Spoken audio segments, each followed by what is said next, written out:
Political Pulse. In this edition, we unpack the simmering tensions within Kenya's political class, spotlighting a recent headline-making interview on Citizen TV and the political waves it's creating across party lines. Kenya's political atmosphere in early 2026 is marked by internal party wrangles, competing visions for opposition unity, and debates over political alignments ahead of the 2027 general elections. Since the passing of former Prime Minister Raila Odinga, the Orange Democratic Movement, ODM, finds itself at a crossroads. Leaders within the party, including the party leader Dr. Oburu Odinga, are seeking to steady the ship, while negotiations both internal pressures and external political partnerships. But dissent is bubbling under the surface. On the night of January 27, 2026, East African Legislative Assembly member Winnie Odinga appeared on Citizen TV with Yvonne Okwara. The interview was wide-ranging, touching on family, loss and future of the ODM party. But two key issues captured national attention, and that is internal intimidation within ODM.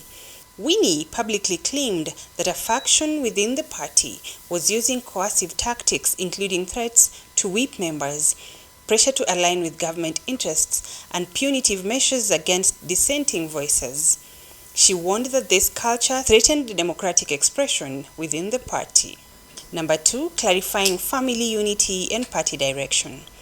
Despite speculation of a rift between herself and ODM leader Oburu Odinga, Winnie insisted that there was no family feud. Their disagreements are political, not personal, and she affirmed mutual respect and support.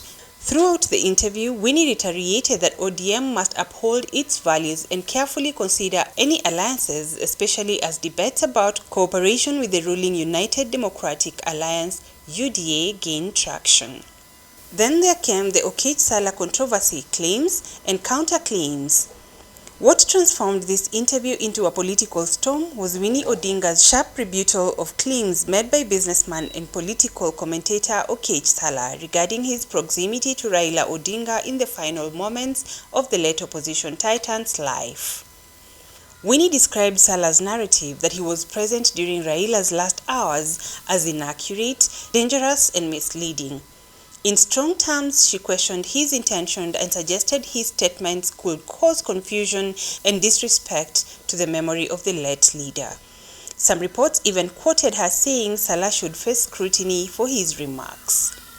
Hours after the interview aired, Oketch Salah responded publicly via a written statement on social media, repeating his version of events, affirming that his experience with Raila Odinga was real, painful, and lived. He explained that his earlier silence was out of respect for Raila Odinga's widow, Her Excellency Ambassador Ida Minpin Odinga, but said clarity was now necessary. He pledged a fuller response in an upcoming interview and stood firm on his account, stressing that his proximity to Raila was a fact that should withstand scrutiny.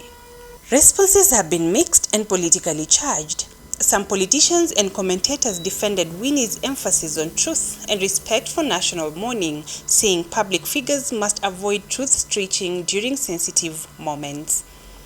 Others voiced concern that made debate reflects deeper splits within Kenya's political elite, particularly among opposition ranks still finding cohesion following Raila Odinga's death. Online reactions, including from political commentators, suggest that this controversy is already shaping narratives about credibility, political loyalty, and generational leadership in Kenya.